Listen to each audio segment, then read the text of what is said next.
Hello, everybody. Welcome back to the Geek Branch podcast. Geek Branch podcast. I'm one of your hosts, Alex. As usual, here with me is Tim, Dane. Unfortunately, Matt cannot make it due to work issues, as probably been said earlier in the week. But today we're going to be talking about Pokemon because we just got a new Nintendo Direct that pertains specifically to the new Pokemon games, Pokemon Sword and Pokemon Shield. And the new and a I would say new, but it's a remake. It's a remake of the original Mystery Dungeon to come out on the Game Boy Advance and the original Nintendo DS. Which we'll be talking a little bit about that since I played a little bit of it before they released the demo later the day, so I was able to download it and play it a little bit.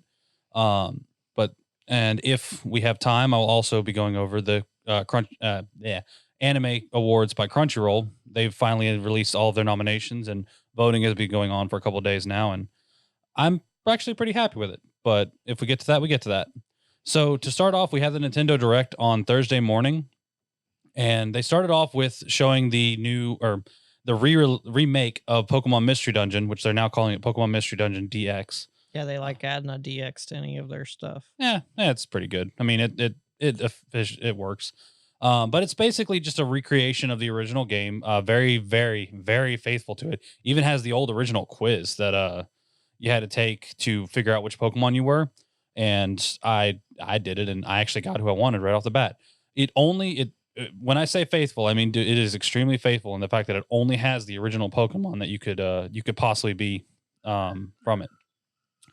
But it was I mean, it's a very, as I said, it's a very faithful recreation.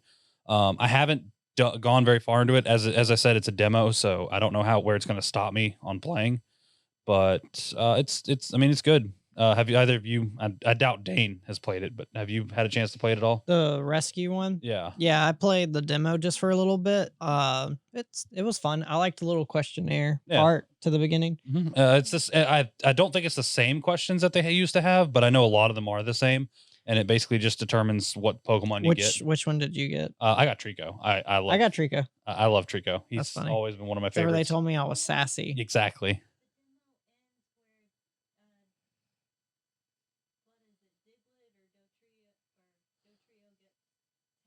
Oh, okay. That's my Stacy said that the demo ends off when Diglett or Dotrio gets taken away. Okay, I think I know what that is. That's a decent. That's not like super into the game, but that's a good way. And you start at the very beginning of the game in the demo, so whenever you finish the demo, it transfers over to the. I like that demos have been doing that, where you can keep your save file and move on to the. They main did that game. With a few others. They did that with Dragon Quest 9 or 11 did that. And then they did it with Octopath. They did something similar. The storyline for when you did the second demo for it. A small derailing, but it's just because it's an interesting thing. Back when Disgaea 5 came out, they had a demo for that you could carry over to your game. And you only can play like the first 5 levels, and you only can get like very minorly in the game. Somebody spent the time to get a level 1000 character in the demo. Wow. And carried it over. It's crazy. Pretty ridiculous. Anyways, overall, it's a very, very faithful recreation with updated graphics, and it's fun to play. It's interesting that they give you. I love the graphics, but the art style is like storybook. Art style, I guess, is the best way to put it. Like Winnie the Pooh art style. Mm-hmm. It's interesting that it gives you like back when the original one, you only started with whatever moves that your Pokemon learned for that generation. So I think like Trico would have started with Pound, Pikachu, same thing. I think so on and so forth. In this, it actually starts you with a full set of moves that are actually useful. So like you get. As Trico, I got like Dragon Breath, Iron Tail, and a couple other moves, and then Totodile is my partner. I think I got Aqua Tail, Water Gun, Iron or Steel Claw. That was my partner Man, too. me and you were just like, I mean, who else would you pick for that pair? You know, I felt like I almost redid the quiz just to get him.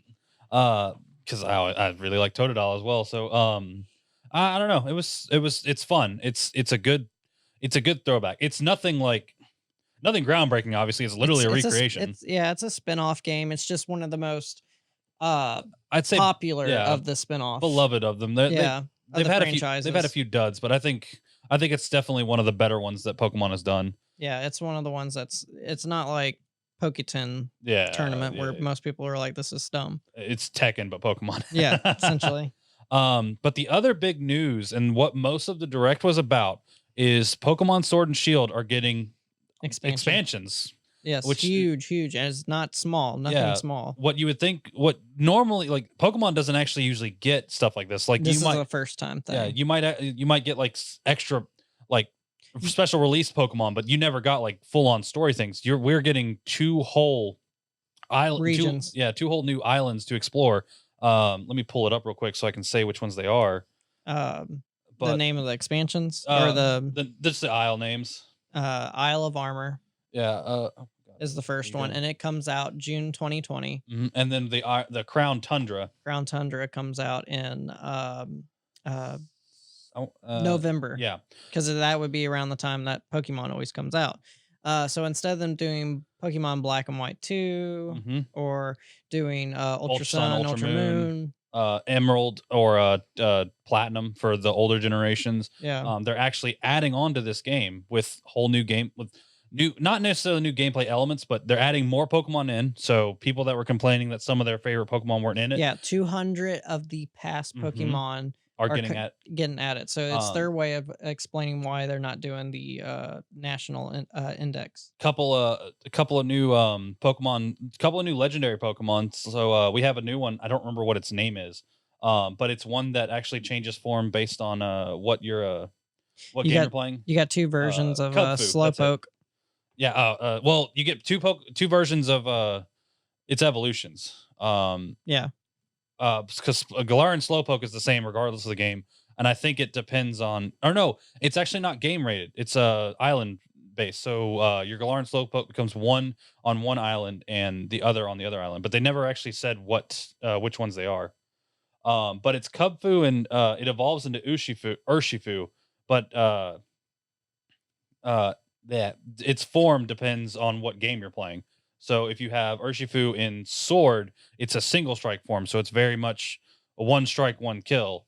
And then if you're a Sword or if you're Shield, it's multi strike or rapid strikes. So Aura for JoJo fans. we also get a new version of the three legendary birds.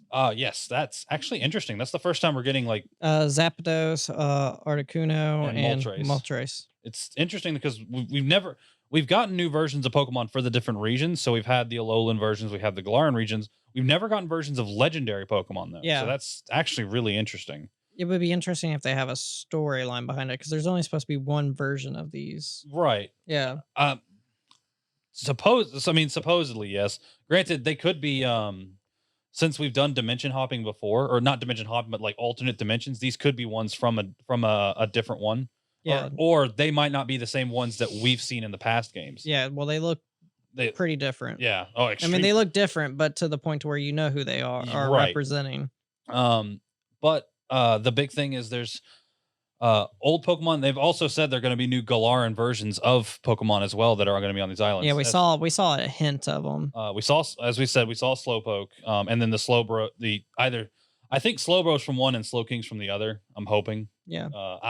I'm personally just really happy we're getting Slowpoke again because I've always loved that dopey little Pokemon. And then they're also adding new Gigantamax versions to more Pokemon. Bulbasaur and Venusaur are both getting. You mean Blastoise? Blastoise, sorry. Blastoise and Venusaur, and then also all of the starters for this game are getting them. Yep. As well. There's a lot of new things to do in these regions. Like there'll be new arena matches. There'll be a new co-op mode altogether. You can go in a dungeon with your friends and capture Pokemon. It's not just just doing the raid battles now. And then there's a whole bunch of new equipment you can get for people that care about cosmetics. Hey, glamour is the end game. It always is.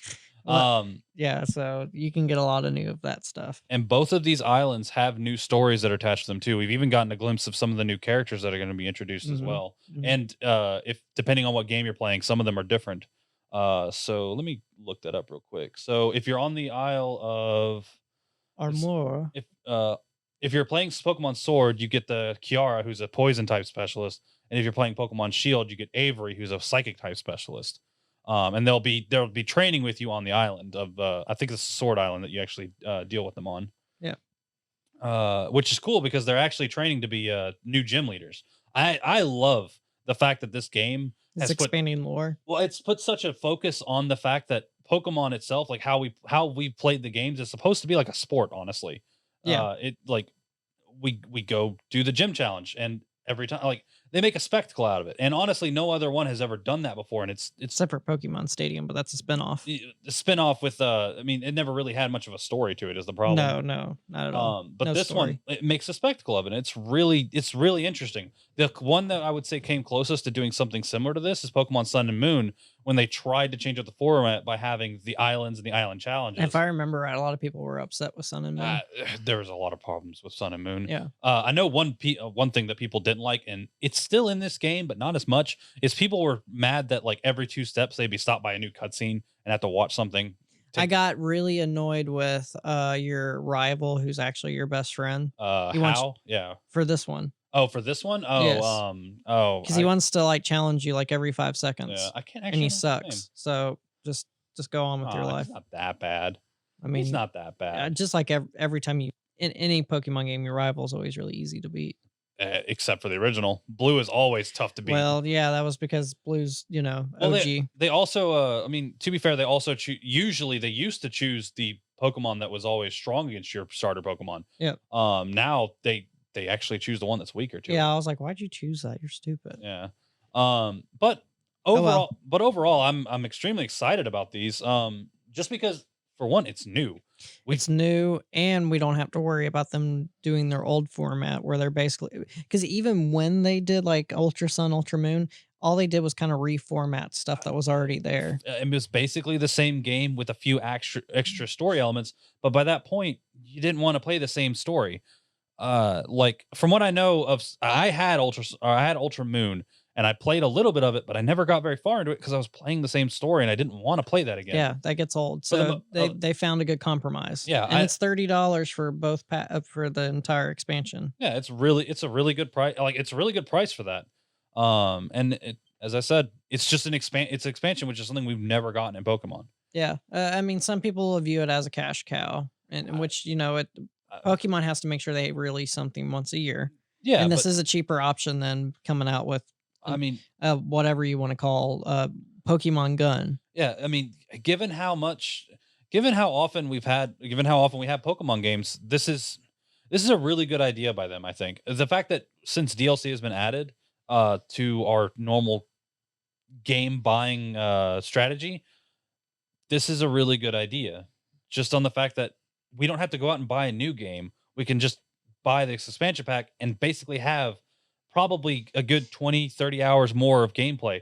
And it's and to top it off, you don't even have to like start over or anything. You continue with what all you already have.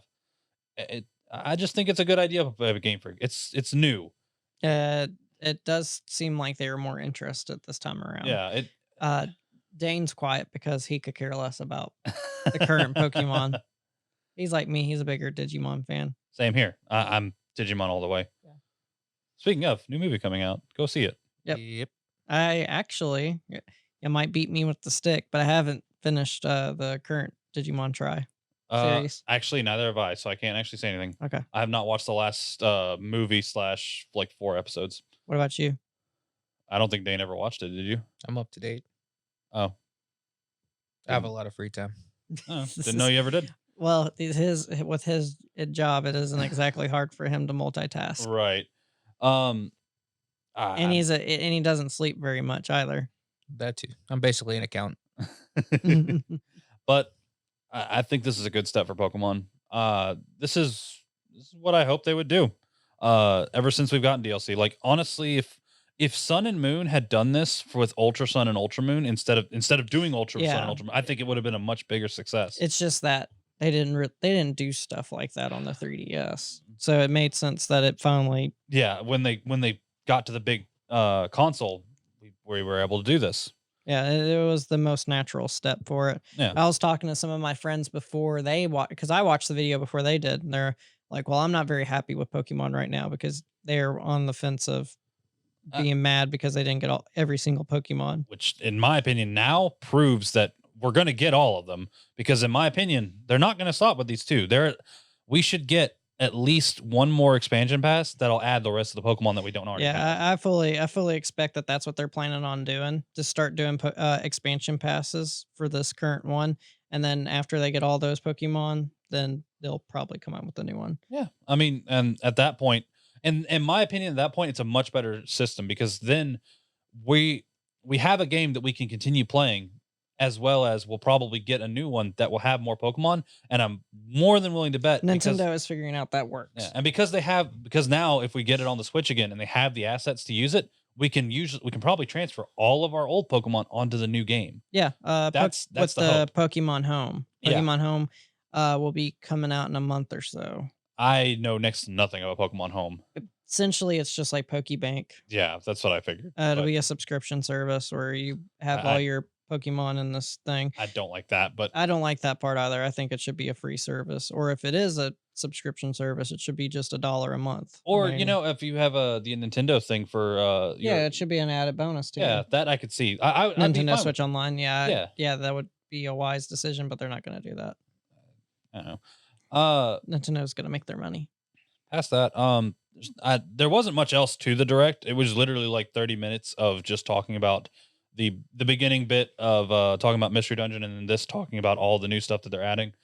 And we saw like just some artwork and Yeah, some yeah. gameplay, but a lot of it was like concept Yeah, art. it's still because it's still very early in development, but they wanted to Well, get not that early, but yeah.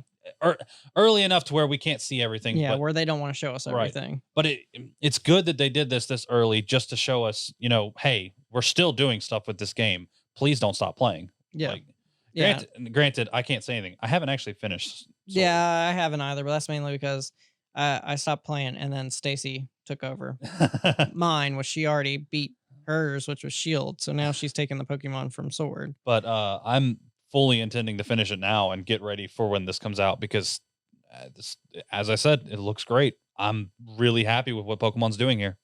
Do you have any more to say about it? Offhand, no. I mean, I think I've said everything that needs to be said. Yeah, there's just not a lot of it. I mean, there was a lot of information, but it's just like It's we're all not, yeah, and and we're not the type to go over like the technical Pokemon stuff like IVs and all that yeah. stuff. I'm not a big competitive player of it. No, so, I'm very casual, and Dane doesn't play, so yeah. you got basically just me and him. Did you want to close us out? No, go ahead. You do it. All right. Well, thank you for watching. Thank you for listening. Most of all, thank you for letting us get to the root of our geek culture with you.